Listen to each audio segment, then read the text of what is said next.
Our first session today is going to be the opening remarks. We have our head of school, the head of school of journalism, media and communications and information, Bryony Birdie. Let's put our hands together for her.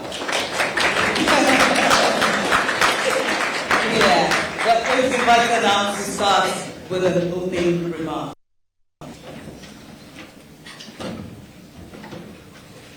Well, thank you very much. Can everyone hear me okay? Is the light mic working? Good. Brilliant, thank you. So yeah, I'm Bryony, I'm head of the school, and I just wanted to welcome you all. Very, very warm welcome to IJW. For all our participants in the room and online, and all the staff and students who've helped to develop and bring us all together for this fantastic week of events. JMC is obviously hosting this event, and it's fantastic that so many of you are here and have made the effort to join and are aware of what you're going to get from this. It takes place over 4 really packed days. So the programme that has been put together is just brilliant. And apparently I'm told that this year is attended by 176 students from JMC. And the students are part of this event, this week, this series of events. And it provides you with a fantastic opportunity to hear from and engage with those who understand what journalism is like on the ground. And to discuss these issues and gain different perspectives on some of the most challenging professional situations that we can imagine. And certainly I imagine most of these situations. Of course, we also welcome the many professional media experts who are joining us from or representing locations around the world. And it really is around the world. It's including, as you'll hopefully know from looking at the programme, Asia, America, Africa, Europe.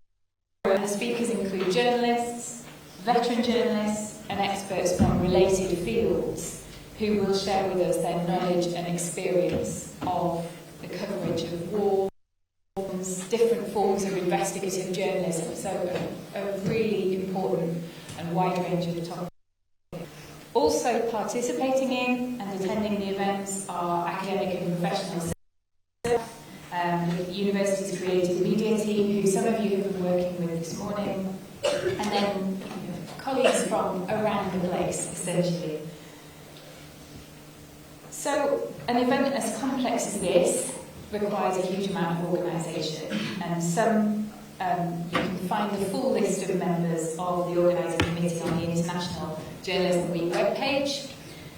But particular thanks are due to my JMC colleagues, Bina and Ilya, who are the main organisers of this week, and thanks also to the list of 20 other academic and professional staff who have put so much time and effort into organising this week. So, onto the topic itself. The theme for this year is journalism in times of global unrest. And my word, we have some global unrest at the moment. I'm sure that everyone in the room knows that November 2nd, just 2 days ago, was declared by the UN General Assembly as the International Day to End Impunity for crimes against journalists, because of the increasing amount of abuse against journalists and the failure to hold the culprits accountable. And again, everyone attending and participating in this week of events understands the vital role that journalism plays in society. And of course, this is particularly important at of regional and national wars, international wars, political and civil unrest, on a national and global scale, and violent protests, of course. And the programme across these really complex situations and asking some really key questions. So what are the challenges faced by journalists in times of global unrest? Can journalism thrive in such a challenging context? What should journalists know and do to stay safe whilst carrying out their work in times of global unrest? So as a non-journalist, these are the kind of questions that I've always been very interested in. But for you, as students in this area, you are actually about this and engaging with this as a very real topic in the context which you will find out much more about here. So please do engage with the events and activities as much as you can. The keynote address will be given on Thursday by Jackie Harrison, the UNESCO Chair on Media Freedom, Journalism Safety and the Issue of Impunity. So there's no one more relevant to this year's topic to speak on that. So after this introduction, our session will continue with my colleagues Leah, Lindsay, Polly and the Creative Media team, who will present the shortlisted work for the creative media competitions, and then there will be a panel discussion looking at the fascinating and incredibly topical subject of election coverage in France, the UK and the US. So yeah, you could not be more topical with your choice of material. Very quick housekeeping point, we're not anticipating any fire alarm tests. We'll know what the fire alarm sounded, but if you hear an alarm, just follow the fire exit signs to leave the venues. And whoever is leading each session will provide help on site as well. Have you shared the hashtags that have been shared around? Yeah, so the X hashtag for this week is just hashtag IJW2024. And also the social media in relation to that. Some sessions will be shared on social media, some cannot for security reasons, which I know you will understand. So announce to that at the start of those sessions to let you know. So I hope you all enjoy your week. Thank you for listening to me, but now you need to get on to something interesting. So thank you all very much. For those of you who don't know me, I'm Tim Hopkinson, and I'm going to be moderating the panel with our guests who we'll introduce in a moment. So 2024 has been a year of elections, maybe the year of elections. So nearly 50% of the world's population has been or is going to the polls this year.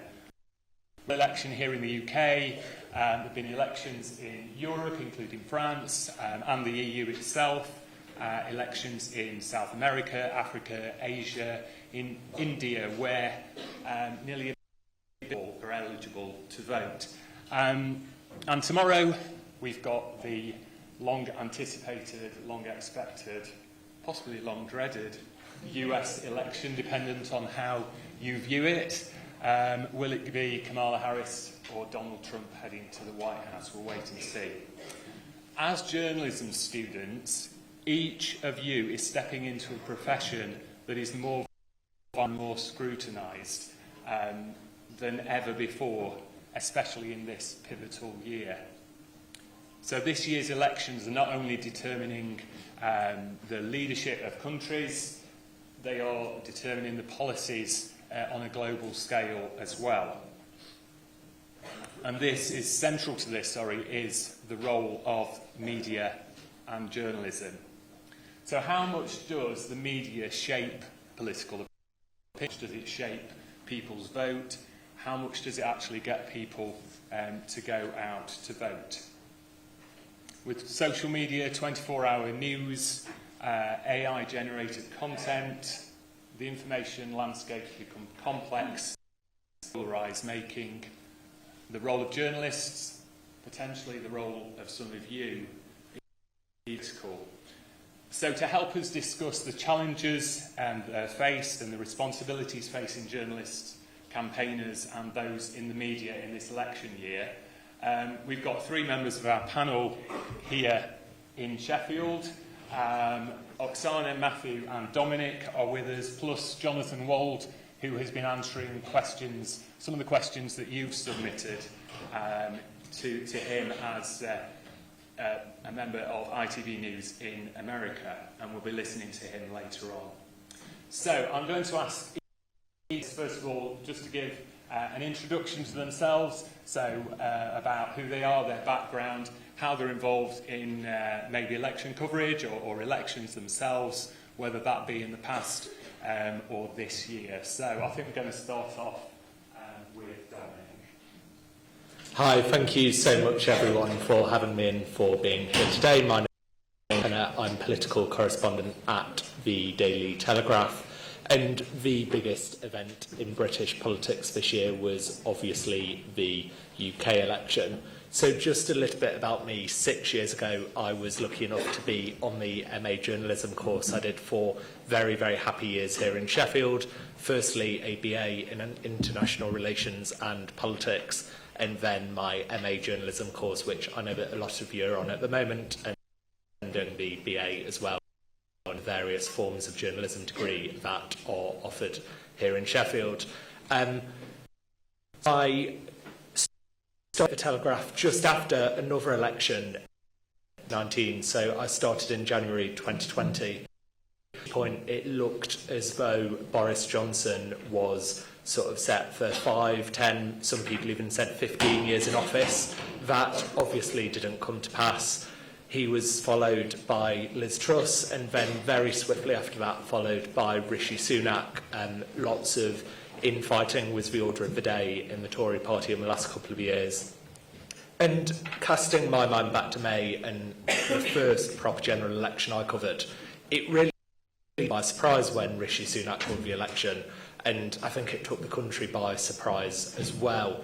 I remember it was quite only Wednesday in May, and it just felt like another normal day. I came in for my early shift, answering for Prime Minister's questions, and so for today's programme, Chris Mason said like it was the most casual thing in the world. Oh yes, and there's rumours in Westminster that Rishi Sunak might call an election later today. So by that point we were on high alert. David Cameron, the then Foreign Secretary, flew back from, I think, Albania, where he was on a visit at the time. And at that point, we knew something was up. And then there was that famous scene of Sunak, the rain outside Downing Street, saying he'd got inflation down to 2% of the country. And all of us in the lobby and journalists in the country in general had expected that there would be an election at this time of year. So in my head, I wouldn't have been in front of you guys in November. I'd have been in sort of key swing constituencies. I'd be covering TV debates, etc., etc. Sunak chose to go early and sort of 3 events during the campaign, which many people sort of think doomed Sunak and sealed the fate of the Conservatives. The first of those was the return of Nigel Farage reform, which pulled away a lot of people who would have voted Tory or stayed at home, and reform ended up with 4 million votes. The second was the betting scandal. The last thing the Conservatives had hoped for was another scandal with Rishi Sunak's parliamentary private secretary at the time putting on the date of the election, and that just sort of snowballed into another set of negative headlines for the Tories. And then the third was the row over Sunak leaving the D-Day commemorations early, all of which were sort of massively important in swinging both the tone and the coverage. General election coverage by all outlets, obviously, some of them more favourable and unfavourable towards the Conservatives than others, but I think there was agreement that they were 3 things that did really prospects. Then, before we knew it, we were on the road with a lot of those politicians, lots of early shifts, lots of late shifts, lots of early mornings and late nights, but all super exciting. I was the Labour battle bus for a week, so in Bristol, ending up not too far from here actually, ending up in York for the leaders' question time debate with Sunak and Starmer and Ed Davey. Super exciting to actually be there.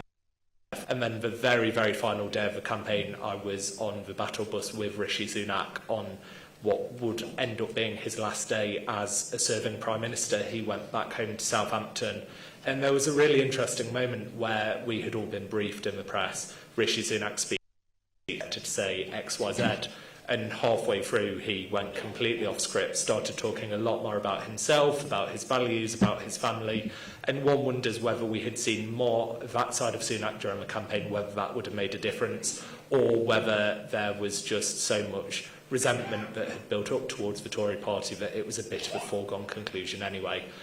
But no, it is wonderful to be back here in Sheffield, really excited to get into the meat and bones of not just the UK election, but obviously tomorrow's battle royale between Harris and Trump, and really looking forward to questions that you might have.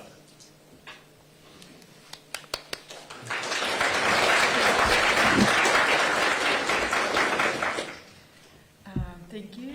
My name is Oksana, and I'm originally from Russia, from Siberia, right in the middle of Russia, from the city which was called Media Anomaly, because we had a TV company, small broadcasting company in our city, which won lots of national TV prizes and was considered one of the most professional regional companies in the country back in the time when professionalism in journalism was appreciated in Russia.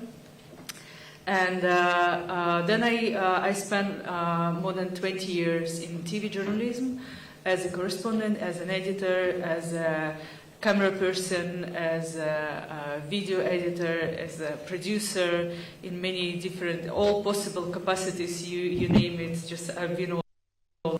And I've been working for the BBC in Moscow bureau, and then in 2016 I moved to London, and I've been working for the BBC here from London, for the Russian service, for the BBC World Service, covering Russian events for English-speaking, mainly British, but all over the world as well. Audience from the Russia, from space, the Eastern European countries, the Caucasian countries, and these areas, and also covering international news and events for the Russian audience, for Russian-speaking audience, it's better to say. So I've been a field producer for in Washington for the first Trump elections, which actually no one expected, and when we went there, me and my team, like, okay, well, this is just some kind of a circus to survive, but everyone knows what would happen. But actually no one knew in reality what will happen. It was a complete surprise for everyone,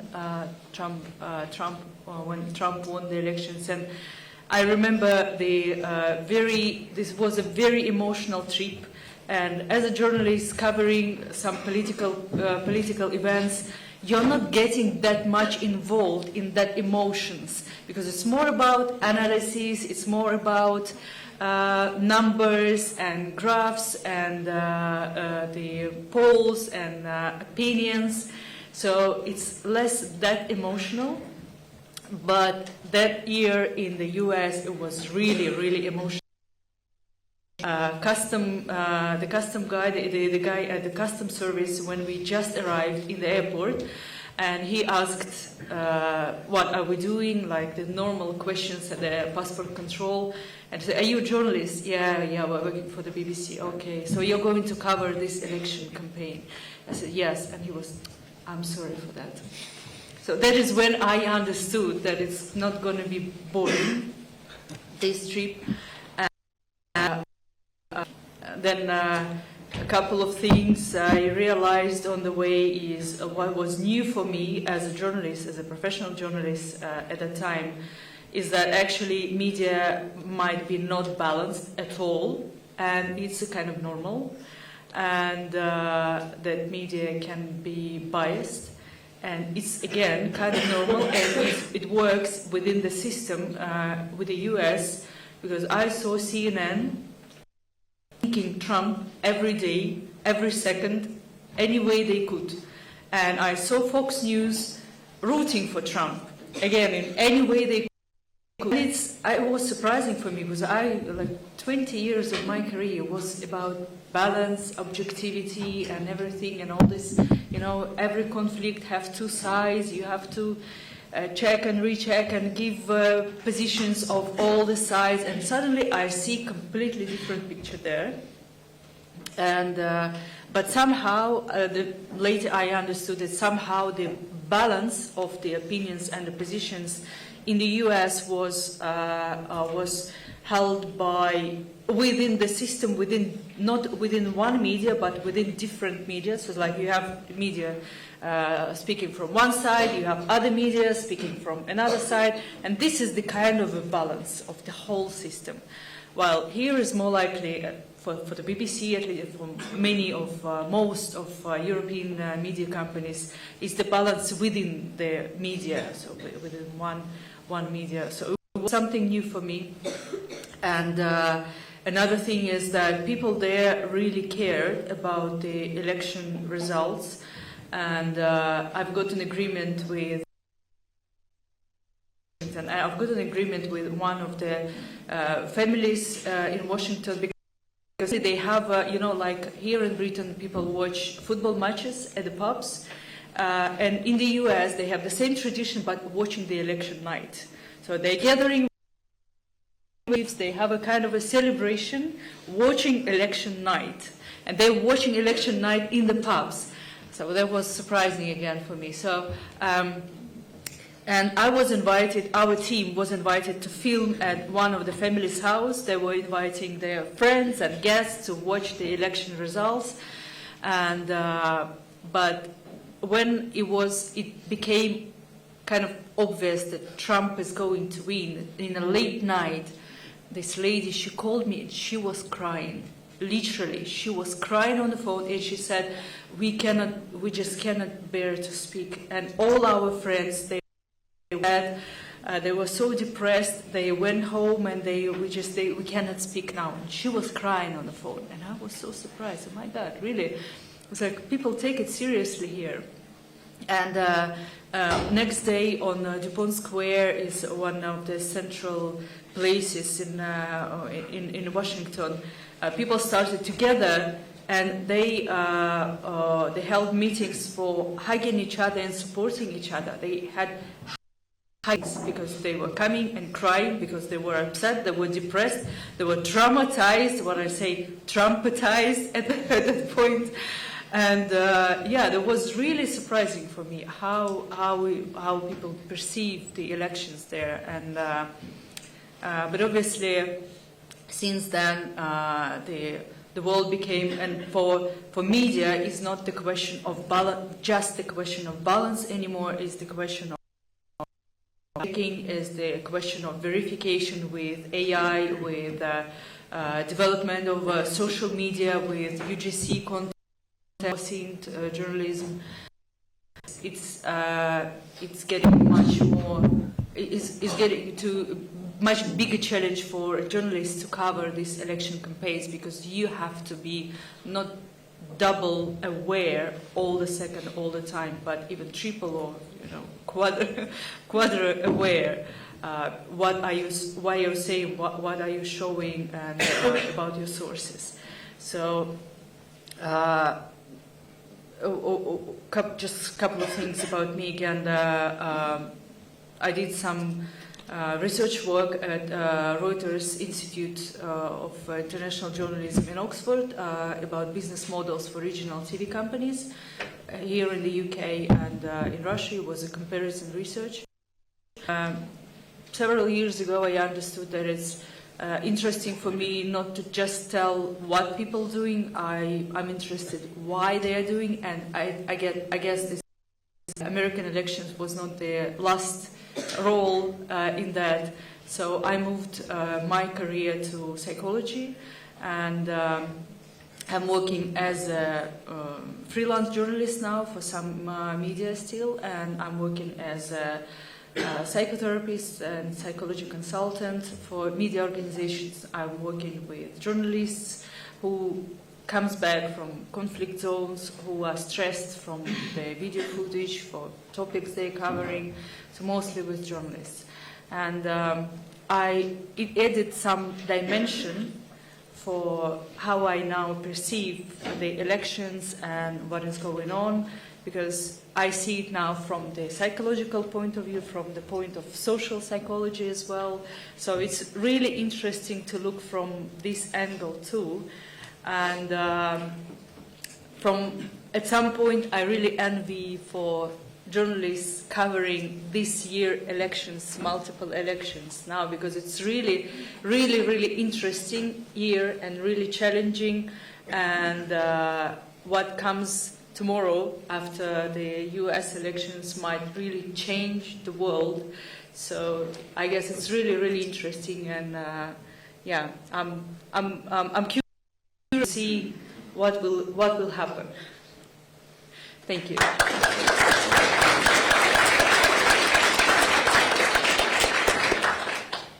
Hi, thank you, Tim, for inviting me. I studied 5 years ago, and this is my first time back, so it's fantastic to be here. And when I studied here, this building didn't exist. Makes me feel extremely old. I walked past the halls of residence I stayed in my first year, and they've been knocked down. Hopefully not a metaphor for tomorrow's election, but it is really fantastic to be back in Sheffield and to speak with all of you. I feel a little behind enemy lines in that I'm the non-journalist in the room. I've worked in campaigns and communications for the last 25 years, and a big part of my role in a lot of the jobs is to try and shape coverage and to win coverage and to communicate through the media and other outlets on the campaigns that I've worked on. And I kind of have a career that is in two halves. The first few years I worked in campaigning, I was a press officer. And so I did things like the morning clips, where we'd have to physically cut up newspapers and turn them into packs of paper to fax to all of our senior staff. Faxing sounds incredibly old-fashioned nowadays, I'm sure, but it was a big job, cold calling journalists, pushing press releases and the like. And in around 2007-8, I got really interested in digital communications. Howard Dean ran for president in 2004 and used what was called New in those days to try and win the Democratic nomination to run against George W. Bush in that election year. And Barack Obama was running for president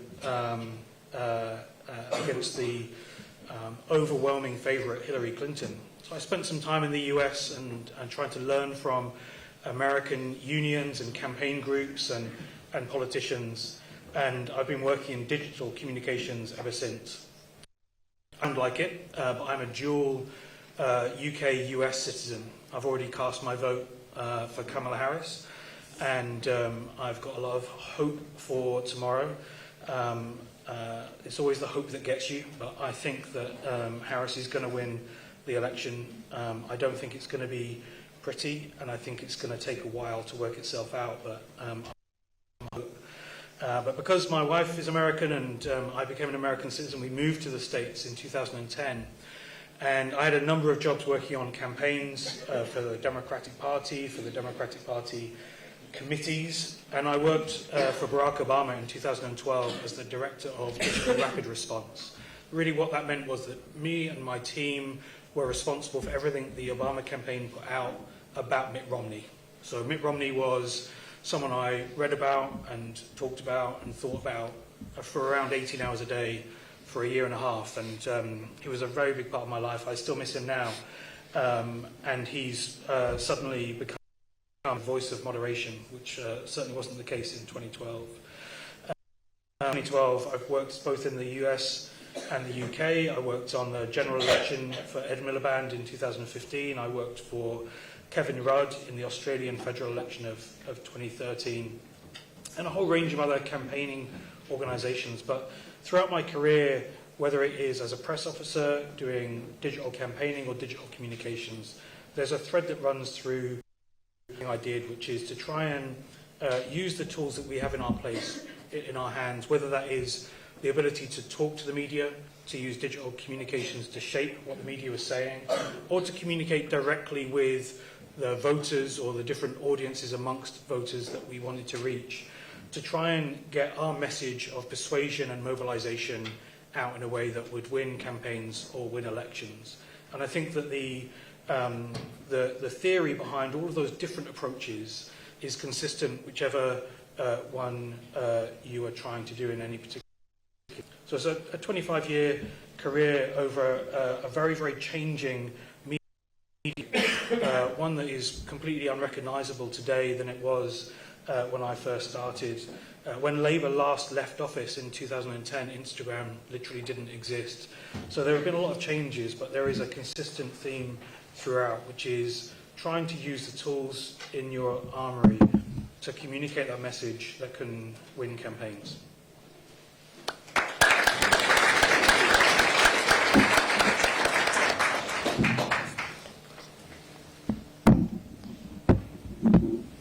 Okay, so we're going to move on to some questions which I'll start the discussion in a moment. But just to say, if you want questions, we'll open it to you all later on, and you can, shout out. Equally, if you're not that sure about speaking out, then we do have a WooClap page that you can log on to. So it is simple. Log on to WooClap. The event code is IJW2020. So if you want to use that, then that is there now. I will leave it on the screen for a few moments while people scan the QR code. But yeah, do put your questions on there. Possibly won't be able to answer them all, but we can get an idea of the kinds of things that you'll want to ask the panel.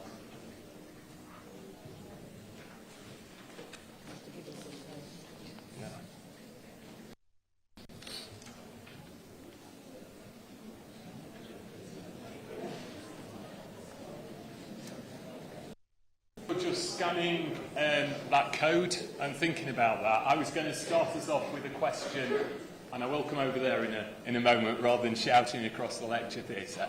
But just what do you think are the main issues, not just in the US, but across the elections that are taking place this year? What would you see are the common threads running through the main issues that the elections are focused on?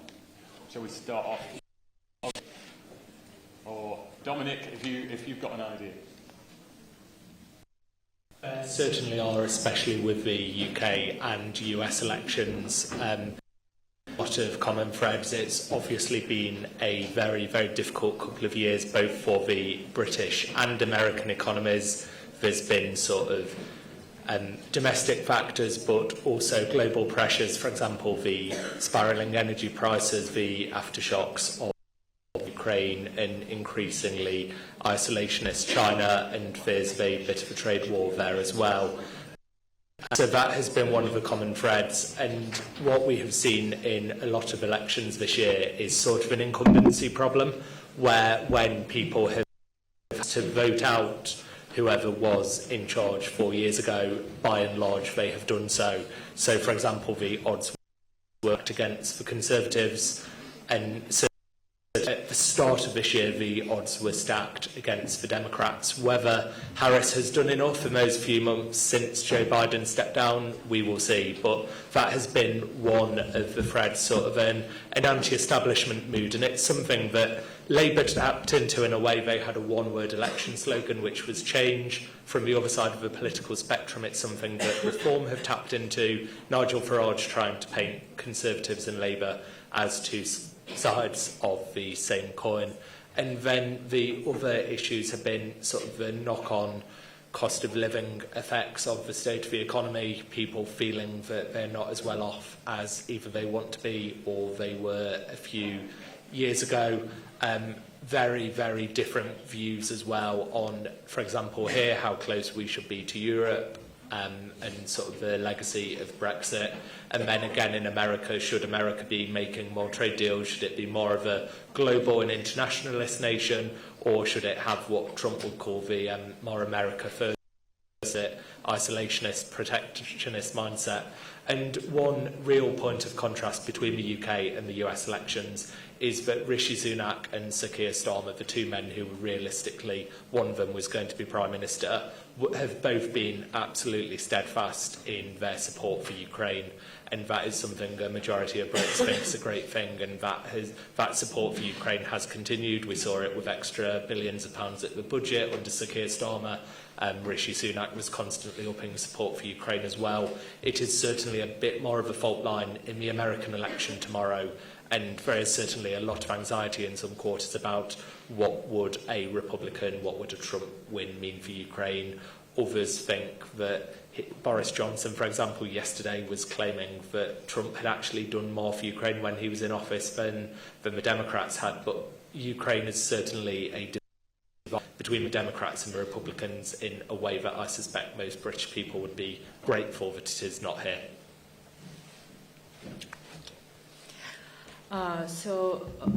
What I think is some of the main issues for this electoral and political campaigns all over the world for now, and with connection to media, is first thing is the greater polarization. Basically everywhere is the huge polarization which was there back in 2016, for example, but now it got even worse over different topics. We see the polarization in Europe too, of Gaza question, of supporting or not supporting Ukraine, weapons and money. Shall we do this, or shall we resolve somehow our cost of living crisis, or questions like that, and left and right, and sometimes they are mixing up and changing places, like basically right in the US now is became left somehow. So it's bigger polarization is more attempts of meddling using new technologies like AI, like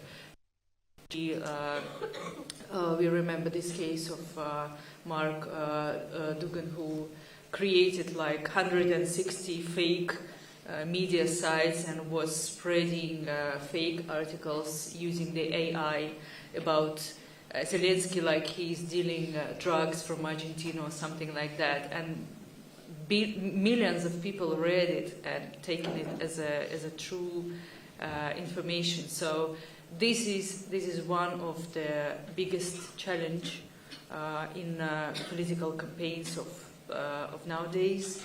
The AI fake news. Well, let's not say Trump, but it's the reality.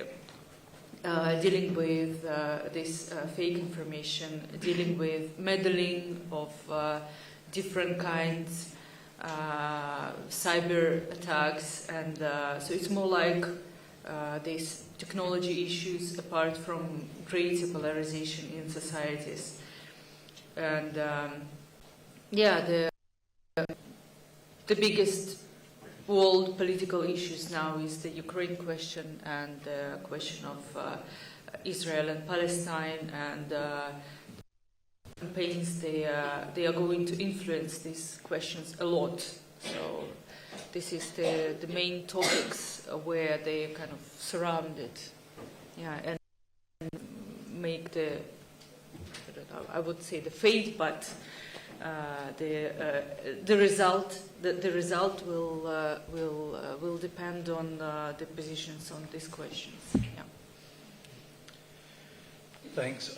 I mean, I think colleagues have already made the key points about incumbency and the price that incumbents are paying for the inflationary crisis that's hit so many of the countries having elections. And I think in many ways Donald Trump is responsible for the US election being in any way close.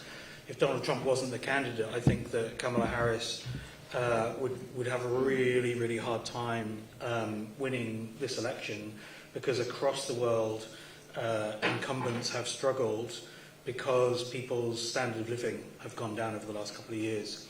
There's a famous documentary about the 1992 presidential election called War Room.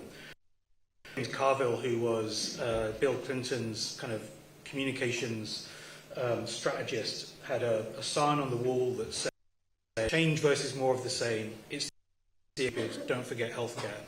And in many ways, elections are no different now than they are then in terms of the fundamentals that drives voter behaviour. And in a world where people's standard of living has got worse, change is significantly more attractive than more of the same. I remember in 2011 being briefed about focus groups that we had run of people that voted for Barack Obama in 2008 and then voted for a Tea Party candidate in 2010. So going from the first president, voting for the first black president, a liberal guy, to voting for a hardline conservative candidate 2 years later. And one of the participants in the focus group said, you know, growing up, all I've ever wanted is to be able to have a job that will allow me to buy my own children to college. I've lost my job, I've lost my house, and I can't afford to keep a college fund. And I'm going to vote to fire people until my life gets better. And I think that's you can see that repeating itself now. That was after the global financial crash of 2008. The elections that are being waged across the countries we're talking about is being waged after a cost of living crisis that has made people's lives worse. And elections are about fundamental questions of people's standard of living and whether there is an economy that works for most people. And we don't have that at the moment in a lot of the countries we're talking about, and voters are rationally responding to that. The quirk in the countries we're talking about is that Donald Trump, in the words of his own former chief of staff, is a fascist to his country's constitution and democracy and the healthcare of half of the electorate in women. And voters are rationally responding to that as well.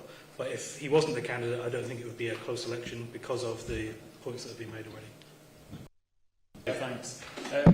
Oksana, you mentioned about fake news, although you didn't want to use that term, but how do journalists respond to fake news? How are we meant to deal with news that we can't trust, or maybe in a debate correcting news, misinformation out there, or maybe lies that are told?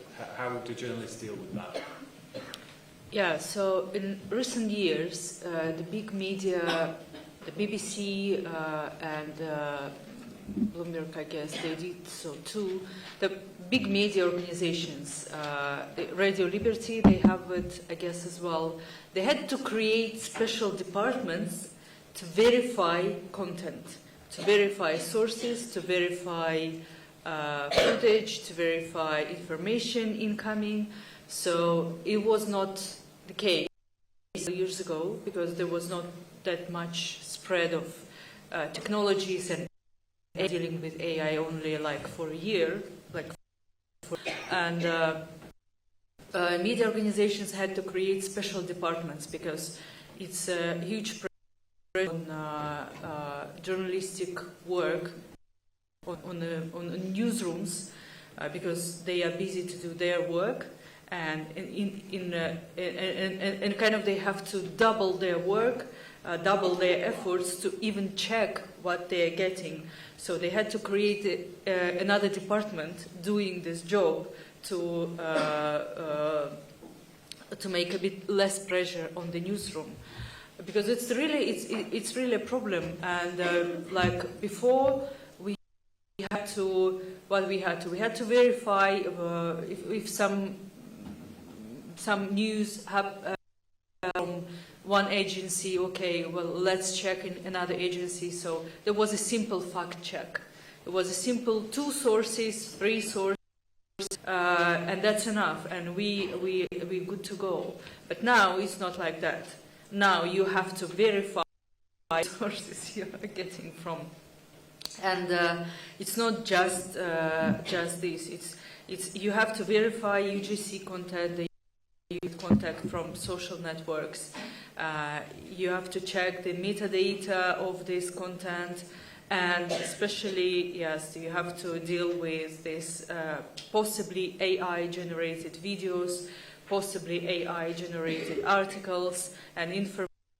And apart from creating special departments for doing this job to help the newsroom and help the viewers to understand what is true and what is not, it also puts a pressure on the journalists themselves, calling for their judgment, calling for their kind of feeling of sense, you know, what makes sense, what makes less sense, what's possible, what is less possible, where I should be suspicious or where I should let it go or where I should trust what I'm reading, what I'm seeing.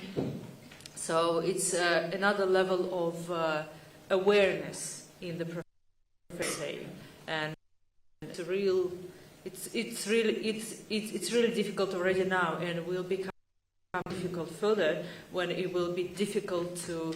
For now, you can say with AI-generated videos, most likely, in most cases, you can see that it's kind of not truly natural, 100%. In many cases, you can say that, but with the development of this technology, very soon we will not be able to make a distinguish.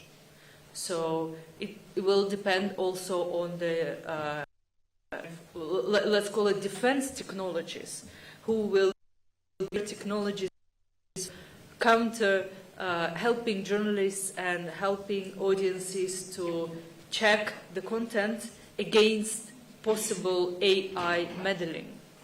So most likely it will be a struggle. There will be a war, a fight of technologies in this case, and again the awareness and the personal judgment will play a huge role in this process.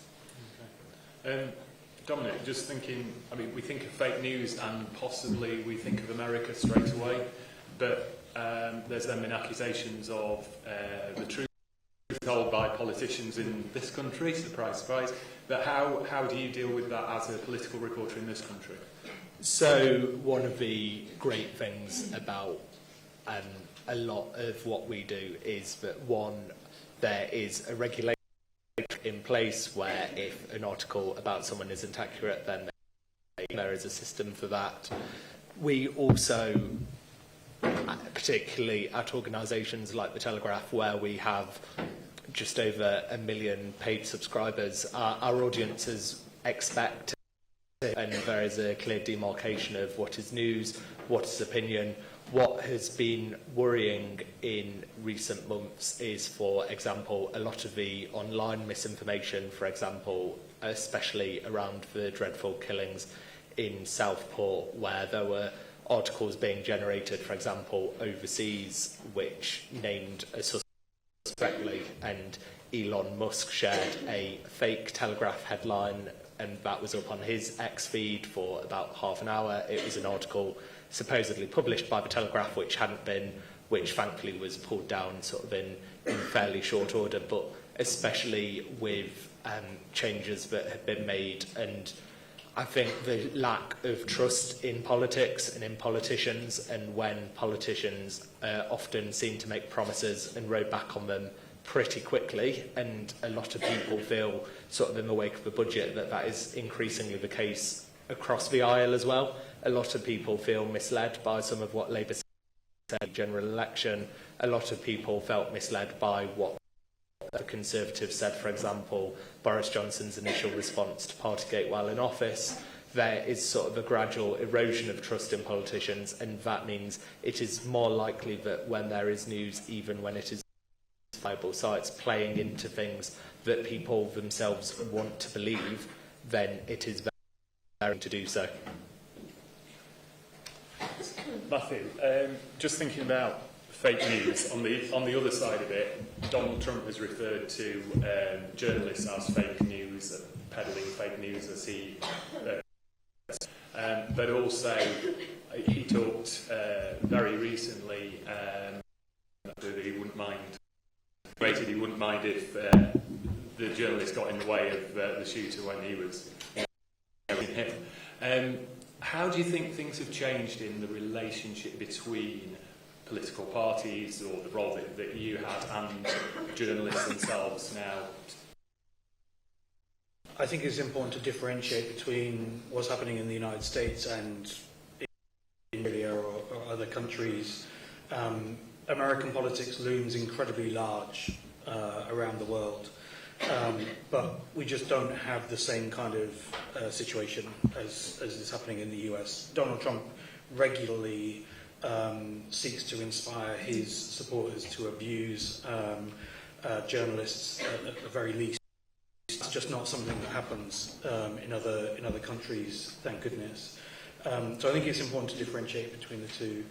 The role of fake news is an important factor for campaigners in thinking about how we communicate with the public, because ultimately the media are really a means to an end for campaigners, which is to get our message across to the public, and frankly fake news, but also, the public's trust in the media regardless of fake news is a really big factor for campaigns. And that's why you'll have seen in this election in particular in the US, and increasingly, not as much, but increasingly in the UK and Europe, campaigns looking to reach the public through alternative avenues. Kamala Harris has done a lot of interviews with podcasts, content creators. The White House had a major event for content creators a couple of weeks ago, and the campaigns in the UK general election really focused significantly on paid media. There are obviously no TV ads in the UK, but spending on Facebook advertising, Instagram advertising, and elsewhere has really spiked as campaigns in the UK move away from traditional paid media and from to be able to get their message the traditional media. So there are different avenues that campaigns are seeking to use. I think the third thing I would say about the challenge of fake news campaigns perspective is that we try to think about not just the message we're communicating, but the messenger. And so lots of research that people seeing something they read in a newspaper that they've just picked up, something they've seen in their own social media feed or on the BBC website, is something they hold. If they're sent the same piece of content by someone they personally know in a WhatsApp group or on an Instagram DM, they're more likely to take that piece of content. And so campaigns are investing a lot. We did this at 38 Degrees. The Labour Party invested quite heavily in this kind of digital to try and ensure that the people are hearing about the thing we're trying to say via their friends, rather than, even if the way that they're getting that information, friends sending them a piece of news. So the messenger is a really key part of what we're trying to do. It's happening a lot over the last few days in the States. Harrison Ford has recorded a message for Kamala Harris, and that video is being targeted very, very aggressively at boomer males who treat what Harrison Ford says much more seriously than they treat what Kamala Harris says. So the messenger is a key part of pushing back against fake news as well. Thank you. I just wanted to add something about this couple of thoughts following what Dominic said.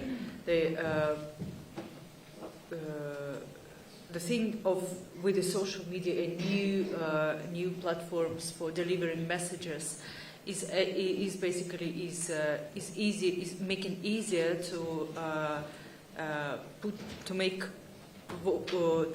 transform voters to the crowd, and it works as well because exactly because of the fact that people trust more for their friends and colleagues or reference groups than some traditional media, and the thing of fake news and lack of trust for everything they see and everything they hear in the media, it works in a way people are started to turn from the news.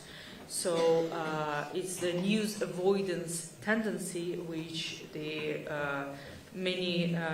the one of editorial issues for recent time. Is one of the main editorial issues, news avoidance. People overwhelmed. They don't want to pay that much energy in trying to understand and distinguish which is right, which is true, trust, whom to not to trust, and overall this tiredness. This leads to this news avoidance. And where do they go for the information? They go to social networks.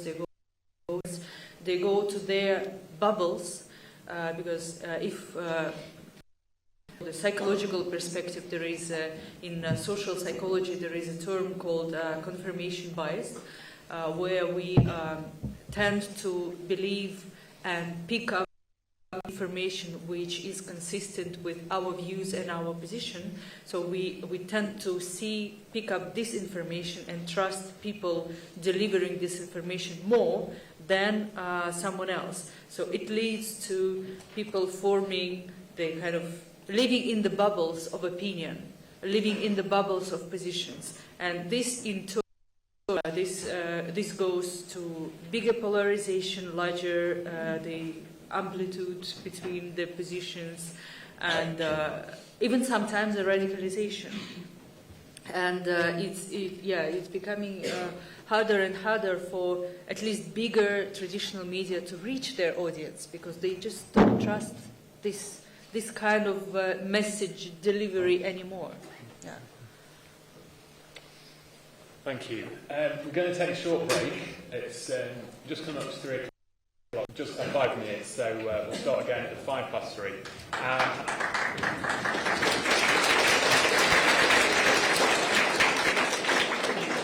So just to say that we'll start the next part of the session with a video from Jonathan in Washington, and then we'll also move on to some of the questions that you put on the board. Thanks, everyone.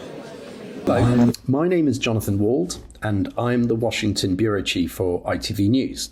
You currently find me in Raleigh, North Carolina, where I am on the trail of former President Trump. I've been doing this for the last 10 days or so, and my next stop is West Palm Beach, where I plan to spend election day and night at the election night watch party at Trump's headquarters.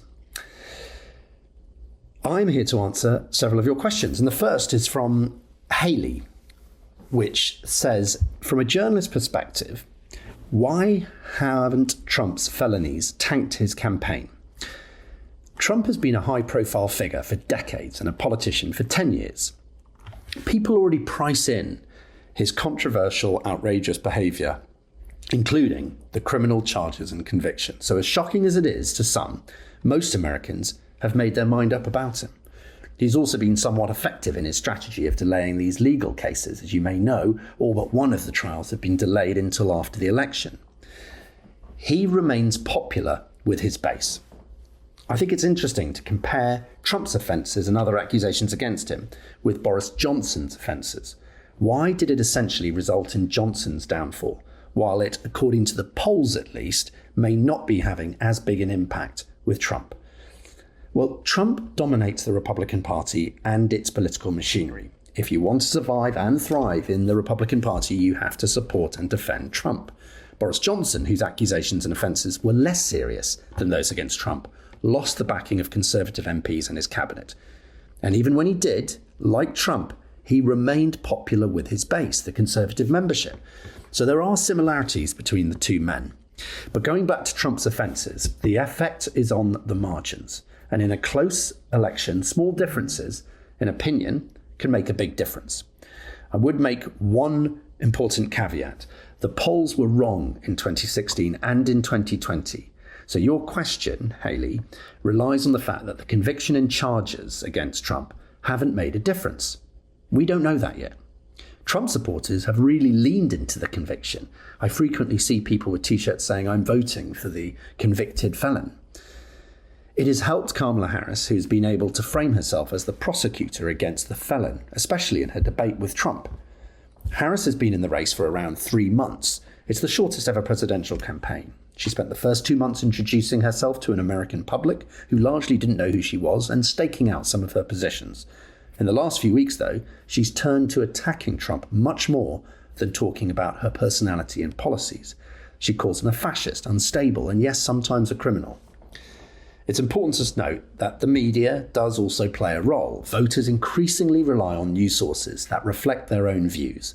The significance or seriousness of convictions and charges have been diminished by right-wing media like Fox News, claiming what Trump has done is part of a witch hunt, that government departments like the Department of Justice have been weaponized against him for political purposes, and he's not guilty in any case.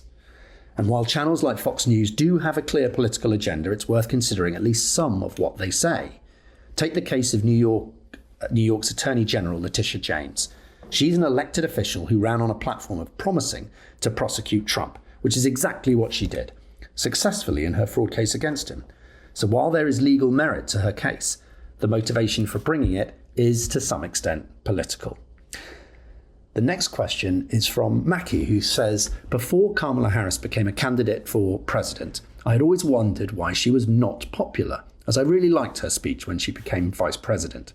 Then suddenly, she became popular, even though she hadn't changed or anything. I think important decisions should be made more seriously and not depend on momentum. I know this happens a lot in my country, Japan, and that journalism contributes to it. I hate it. I want to hear your opinion. Well, Mackie, before I give you my opinion, I will give you an opinion of a number of people who I've spoken to who have worked in the White House under different administrations. The position of vice president in the US is sometimes referred to as the worst job in politics. When in office, they often have very little power, they're kept out of the limelight, and the jobs they are given are the least desirable, so they don't overshadow the president. This was the case with Kamala Harris, despite the fact that when Biden won in 2020, he suggested he would only run for 1 term. We now know he had absolutely no intention of doing that, and he gave up his run for a re-election very late and very reluctantly. So he did Kamala Harris no favours at all. She has had 3 months to try and convince America that she should be president. What was the best way for her to achieve that? I would say personality. Personality is so important in US presidential politics. It's more important than personality in UK politics, I would argue.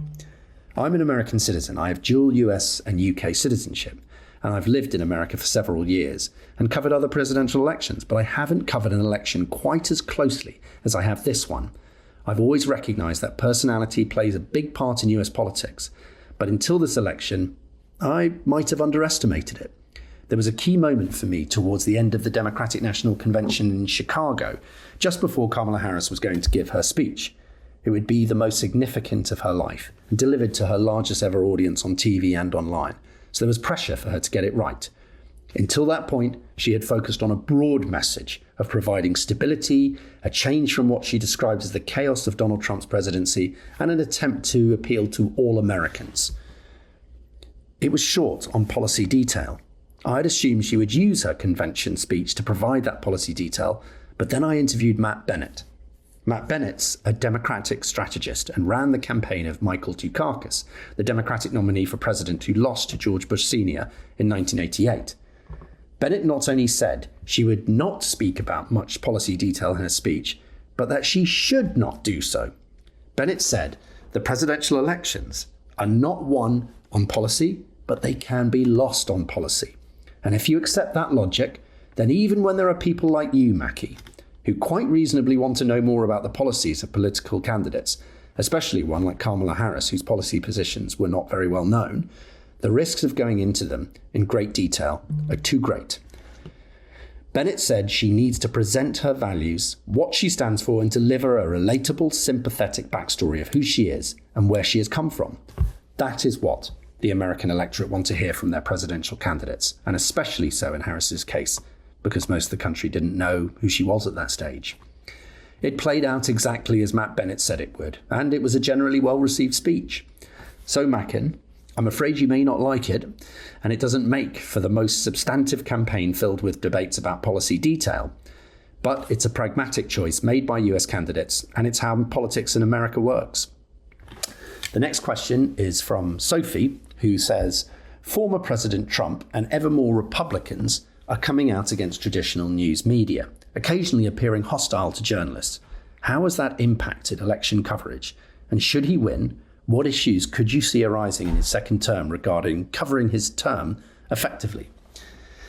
It has been a challenging environment as media covering the Trump campaign. They give preferential treatment to American networks for understandable reasons, as that is how they best reach the US electorate. But they also prefer media who have explicitly pro-Trump or pro-Republican points of view. Networks like Fox News, One American News Network, Newsmax and Right Side Broadcasting News. These are the networks which Donald Trump chooses to give interviews to. They're the ones he's more likely to invite to press conferences or take questions from at media opportunities. So sometimes we have to think laterally on how to include the perspective of Trump in our coverage. We have, for example, recruited former Trump administration officials such as Heather Nauert to appear on our election night program's panel. Heather was the Undersecretary of State and spokesperson at the State Department during Trump's first administration, and she remains in contact with some of Trump's current campaign staff. We will also have former Alaska Governor Sarah Palin throughout our program, and she is someone who remains supportive of Trump and his views. As your question points out, Trump's opposition to mainstream media is well known. That can create a hostile atmosphere when covering some of Trump's events, especially when he or other speakers at his rallies specifically point out where the mainstream media are in the room and criticises them for being fake news and dishonest. The crowd will invariably boo and hurl insults and insulting gestures towards the media. We can reasonably expect that to continue if Trump wins a second term. So there are not only questions of access to Trump, especially for those who are critical of Trump, but there are also questions of security when covering him, which we always factor into our planning and will have to factor again if he wins this time. The next question is from Emily, who asked, how has the development of artificial intelligence impacted reporting of the US election? So, Emily, with the important caveat of, as far as we know, I would say not that much, and not as much as people predicted. We have had a few examples. There was the fake Biden robocall in the state of New Hampshire, the fake Taylor Swift endorsement, which bumped her into her actual Kamala Harris endorsement, and some AI images generated during the recent hurricanes, including a girl holding a puppy on a boat, an image shared and viewed millions of times, including by Republican senators who then deleted the image, but not before it was already forwarded on by others to millions. A Republican National Committee member from Georgia said, and I quote, "I don't know where this photo came from, and honestly, it doesn't matter," with the implication that it expresses how people feel and that the truth doesn't matter. Russian bots created a deep fake of someone claiming to be a former student of Democratic vice presidential nominee Tim Walz, accusing Walz of sexually abusing him when Walz was a high school teacher. It was fake, debunked, but again, not before it was widely disseminated. It's disinformation, more generally, that remains the bigger issue. Generative AI contributes to a sense that people don't know what is and is not true, and the continuing fragmentation of the information space. People enjoy using AI, just as maybe some of you experiment with it, even if it's not for political purposes. It's cheap, it's easy, and entertaining. But it's part of a bigger picture. It has not defined the election, at least not yet and not as far as we know. And we won't know the full impact that it had until the dust settles on this election. I'll leave you with one thought on this question, which is Slovakia is the case that everyone cites. A deep fake was put out the day before voting started, purporting to be an audio recording of the leader of the Liberal opposition, talking about trying to rig the election. And while reporting restrictions were already in place, there wasn't enough time for the media to debunk it. The pro-Russia party won and Slovakia has withdrawn support for Ukraine, so there are real-world consequences. The next question is from Izzy, who asks, as a journalist, how can you tell between lies and facts that candidates say to each other in debates, and how would the general public check to see if these statements are factual? We've had 2 presidential debates in this election cycle, and 2 very different approaches to fact-checking in those debates. In the first debate between Joe Biden and Donald Trump, the CNN moderators didn't do any fact-checking, and both candidates were left to fact-check each other. As is well reported, Biden had a disastrous performance and barely fact-checked anything Trump said, despite the fact that he made numerous false statements. In the second debate between Kamala Harris and Donald Trump, the moderators from ABC News did fact-check, repeatedly challenging and correcting Donald Trump. It helped us to tell the difference between fact and fiction in real time. Most mainstream media did their own work in fact-checking after both debates, but far more people watched the debates than any subsequent fact-checks. So unless you sought out some rigorous, well-sourced analysis after the debates, you would be left none the wiser about what was true and false. So what can you do if you can't rely on either the candidates themselves or the media organisations where the candidates appear? My advice would be to follow a basic principle that I followed throughout my career. Be curious. Interrogate. Scrutinise, and don't take anything at face value, no matter what your political views are or the political views of the person you are assessing. The politician may have an agenda or may just be mistaken, but so long as you're prepared to take the time and you're depending on reputable sources, the most reliable fact checker may be you.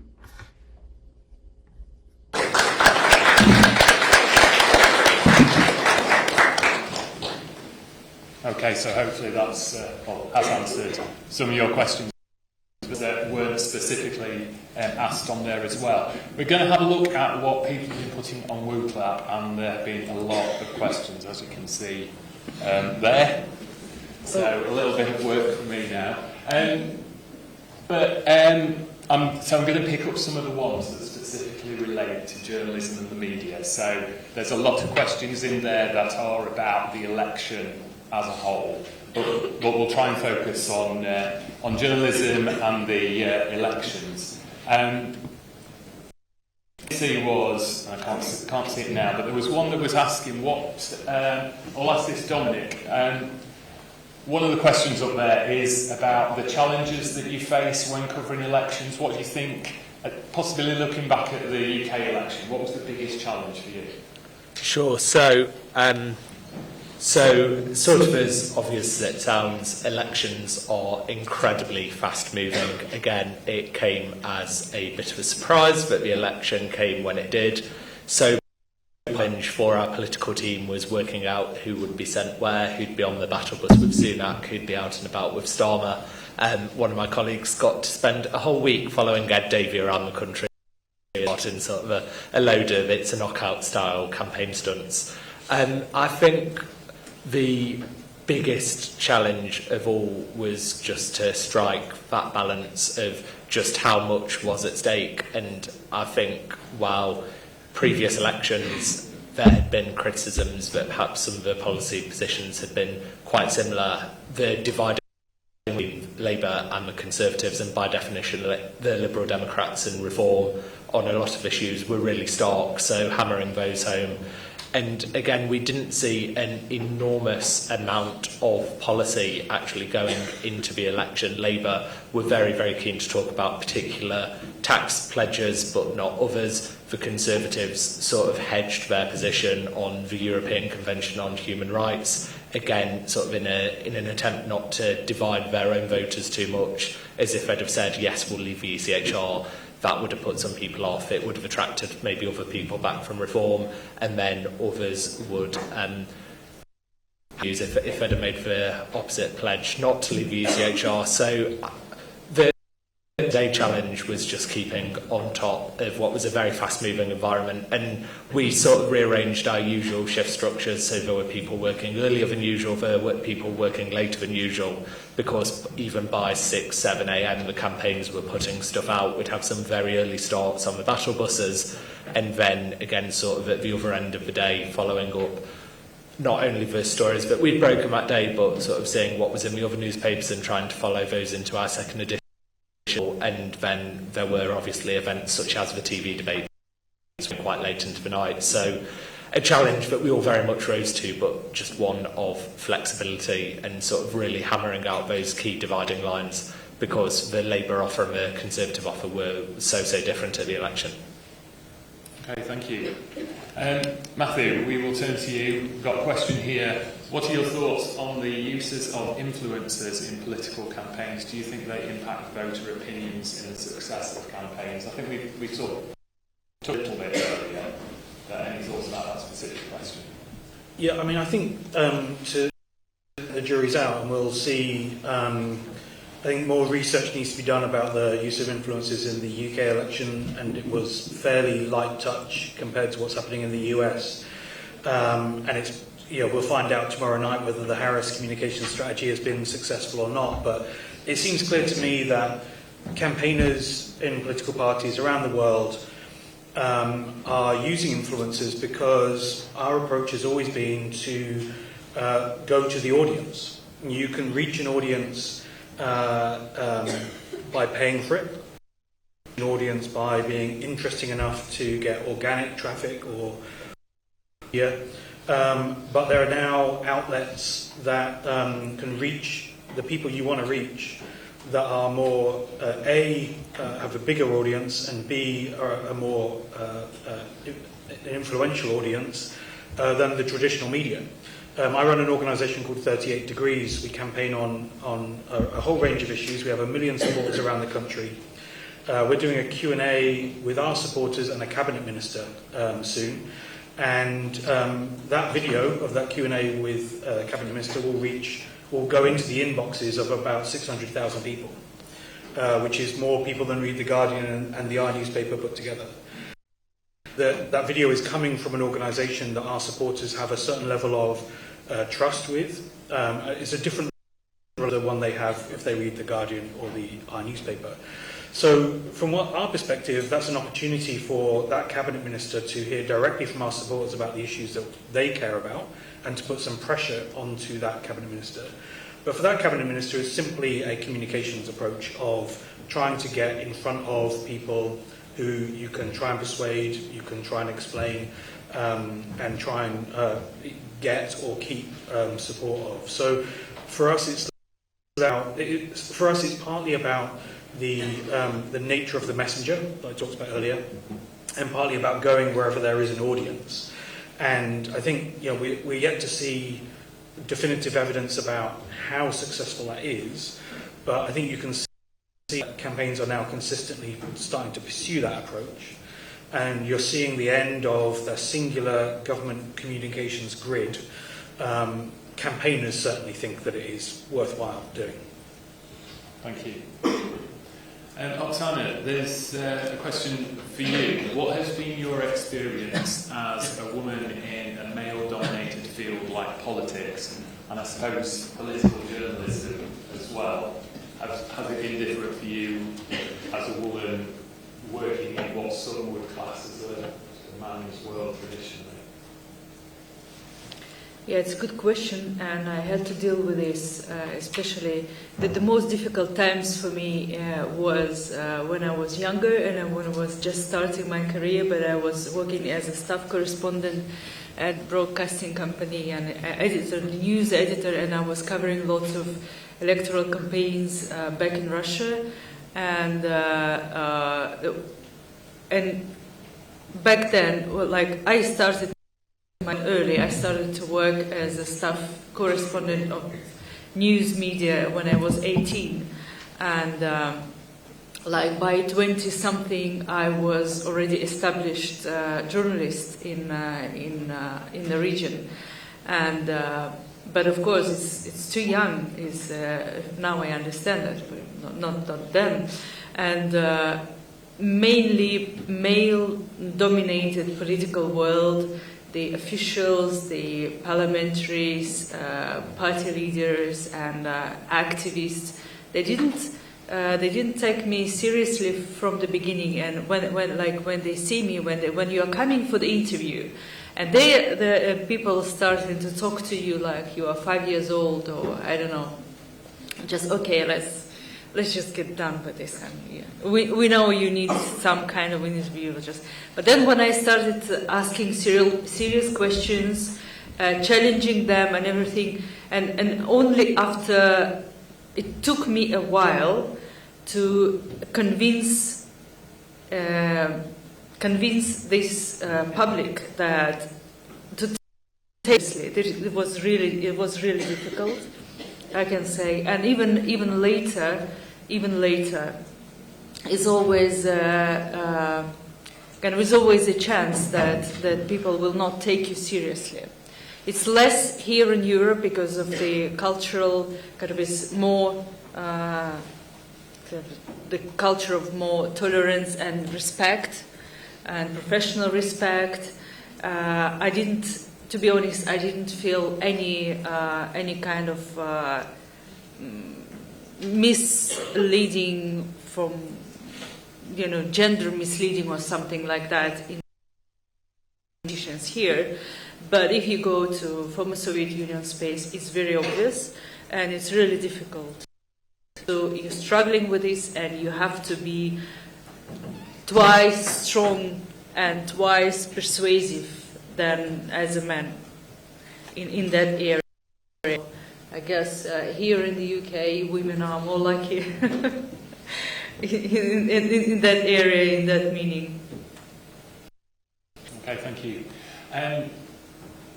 Dominic, you talked a little bit about the challenges, but what skills do you think you need to master most? It says here as a journalist, but if you said as a political journalist, what would you say were the main skills that are needed? Of course, so the first would be attention to detail. A lot of political journalism is around personalities, but the substance of it is around policy. So, one, working out what policies will mean for your readers, what the policies will mean for the wider general, how they contrast between on issues, for example, like the two-child benefit allowance. Labour has changed its stance from manifesto promises and previous Labour leaderships in sort of the last few months. So working out what does that mean. So attention to detail, and then that extends obviously to proofreading copy and tightness of copy as well. And communication is just so important as a political journalist. So often the stories that you'll get, the exclusives that you'll get, will be from having the right conversations with the right people at the right time. So making sure that you work sort of the whole political ecosystem, if you like, building up contacts across all political parties. Obviously, Labour contacts are now so much more relevant for political journalists than they were even a couple of years ago, when many people still doubted that Labour would turn things around in one term. Getting to know sort of the Conservative MPs who are still there just as you listen to this lecture. A new shadow cabinet is being announced, and some members of that last shadow cabinet and members of the actual cabinet until July are now on the backbenchers. They will have far less sway, whereas there are some brand new figures who maybe haven't been in the shadow cabinet before being appointed to all these roles. And then, as well as the politicians themselves, getting to know sort of the backbenchers who are going to key rebellions against the government as and when they pop up, and also the politicians, as we call them all pads, their media advisors, who so often will be on the exact same page as their minister. And while you sometimes have to take what pads and spads so they will obviously want to make things as favourable as possible for their minister, they will still have the inside track as to what's going on. So attention to detail, communication, contact building, I think they matter for all, especially matter for political journalists. Okay, thank you. Another one for Matthew. So, how much do you focus on spinning partisan attacks towards candidates? Models to certain media align with your campaign views and ignore others. I suppose this is also to do with how do you respond when your candidate is attacked in general? And other things that you just ignore and move on, or do you try and respond to those things? Well, firstly, I resent the implication of spinning. It's outrageous. I mean, I think there's there's two elements to this. In 2012, we were trying to do two things in the rapid response team. The first one is to defend the president against political attacks by Mitt Romney and other actors. And the second is to try and use that day-to-day sparring to drive a broader narrative of Romney. We didn't want to be, we didn't want to operate as a fact-checking team. When you're explaining, you're losing. And so we sought to use the individual moments that happened on a day-to-day basis in a political campaign. Mitt Romney's made another gaffe. Mitt Romney has released this policy to drive a long-running narrative about Mitt Romney's unsuitability for office. Too concerned and too out of touch. See, I can still just trips off the tongue still 12 years later.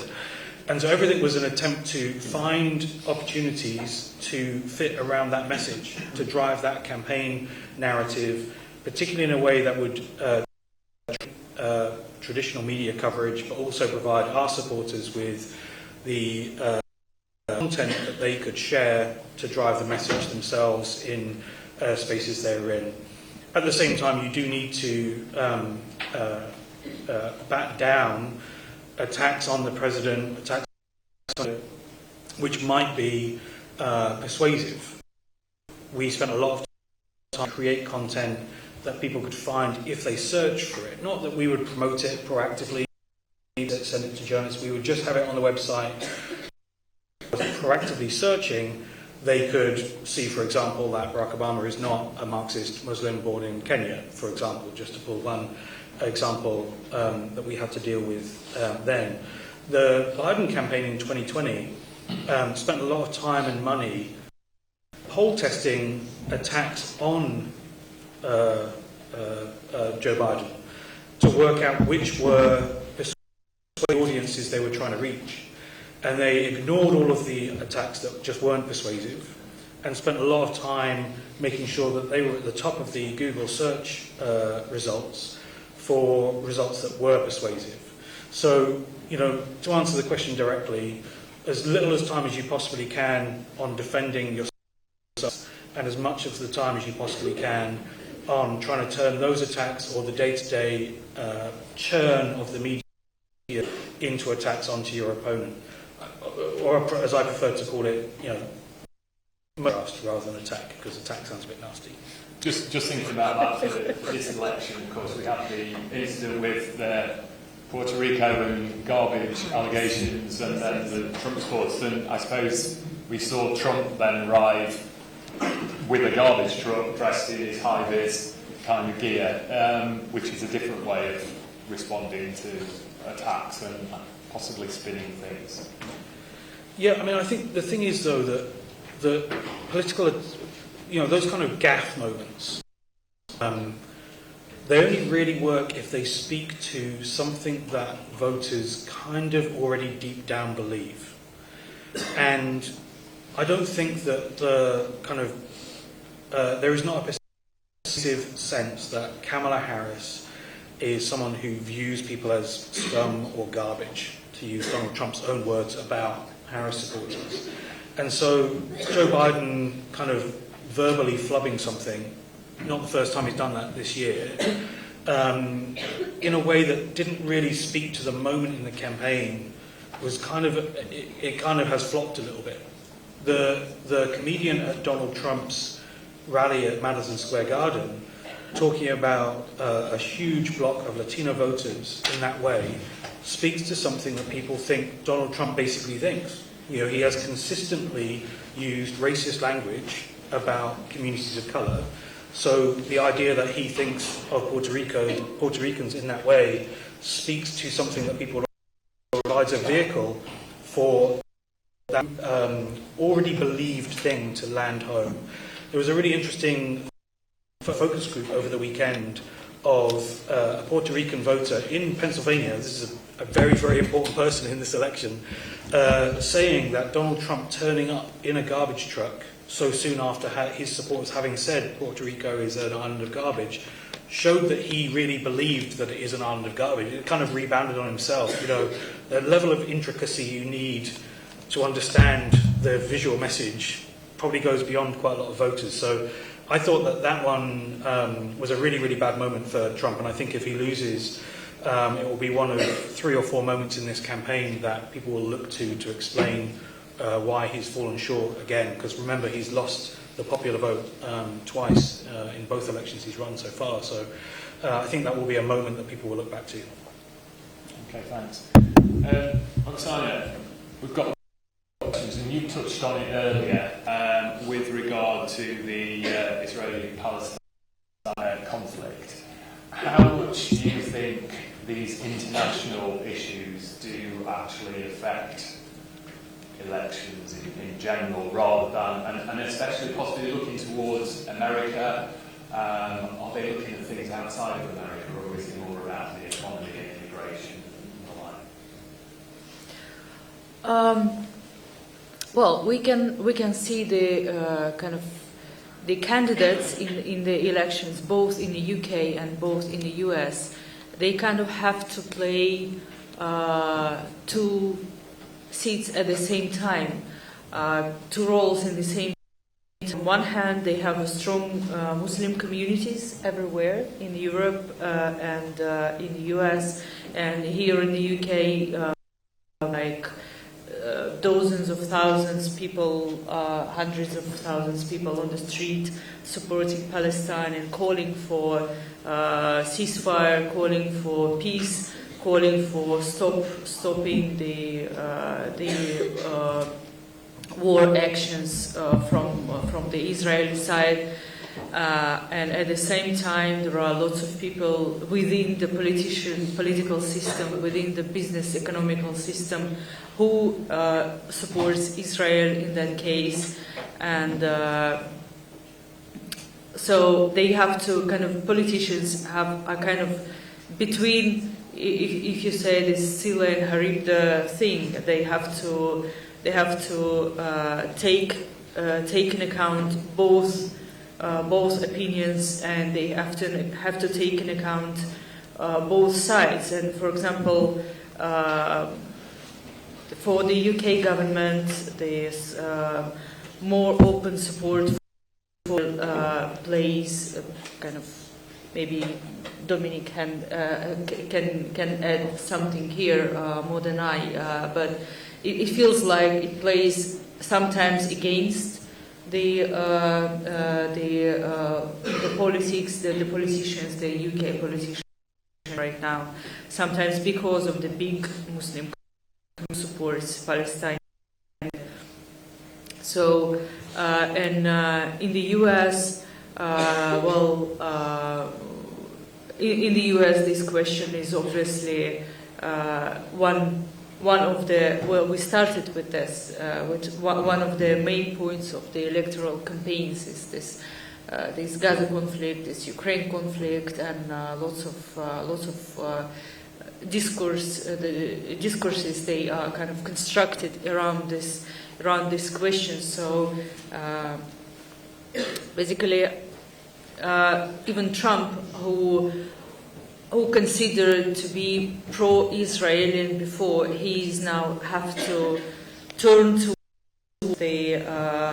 towards Muslim Palestinian side because of the big community of Muslims in the US and because of the elections.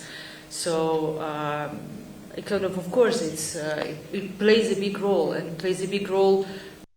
The elections will then plays a big role on what would happen within that conflict as well.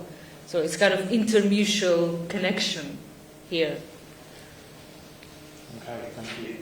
Dominic, did you want to add anything to that? No, this was very much something that was on show in the 5 constituencies out of the 650. So not enormous, but still enough concentrated support to shift the dial on the issue of the Israel-Palestine conflict. And both Sir Keir Starmer and Sunak had come election, having both at that point called for a ceasefire, having called for a constitution. But Palestine and Israel are long split Labour ranks. Sir Keir Starmer did not immediately call for an immediately effective ceasefire following October the 7th atrocities. I think it was February, at which point Starmer called for a full ceasefire. By that point, it was already obvious from that was hurting Labour's Muslim and Asian vote, and ultimately that came to pass. There are now 5 MPs in the Commons elected on pro-Gaza tickets as independent candidates, including Jeremy Corbyn, Sir Keir's predecessor. Both of them take very, very different views on that conflict, and it is the sort of thing that if that conflict were to continue for a few more years, or to continue sort of beyond by-elections, we could see more of that. Wes Streeting, for example, the Health Secretary, clung on by just a few hundred votes, ditto Jess Phillips, the Home Office Minister. So it wasn't an issue that swung the election in any way, but certainly on a local constituency by constituency level, we're sort of definitely starting to see the rise of that single issue voting. Okay. We are coming towards the end of our session this afternoon. I've got one last question. Matthew's sort of answered it a little bit already. I'm going to ask all of you. And there's 2 questions. I'm going to ask one of them, which is, who do you think is going to win tomorrow's election? And this doesn't have to be the answer to the other question, which is, who do you want? Who do you think is going to win? Is it going to be Kamala Harris or Donald Trump? I am the most uncertain, funnily enough, that I've been into the campaign, especially after that Iowa poll. My hunch is that Trump will clinch it. Yeah, if I could if I could make this suggestion, I would better sell the tickets and in the gambling or something, and earn lots of money. Well, we are again at the point where it's the most unpredictable, like exactly it was in 2016, and I hope. Well, my hope is with Kamala Harris, but I see a very strong Trump's campaign, except of some cases, some moments like this Puerto Rican case, and overall he knows how to deliver simple message. Not exactly his true message, but it's simple enough for people to crowd over this message, and he's an expert in populism, and I see how easy for them to reach the crowd. And I don't know. I don't know. It's unpredictable, but my hopes with Kamala. I hope the common sense will prevail. Yeah, I mean, nobody knows. Helpful caveat. I don't have any inside information. I think Harris is finishing incredibly strongly. There are a lot of undecided voters, and her message has been consistent and positive and energetic. And Trump is really struggling in these last few days. He looks incredibly tired. His rallies are much more lackluster than they were in 2016 or 2020. Nobody knows, but I think they're going to win 292 electoral votes. I think she's going to win the popular vote again by around 4 million. I do think the number of votes that will separate the 2 candidates in the swing is relatively low, in the 10%, and Donald Trump will use that closeness to try and use election clerks and the courts to steal the election in the same way he did in 2020. So I think Harris is going to win, but buckle up. Well, thank you very much to the three of you for your insights. It's been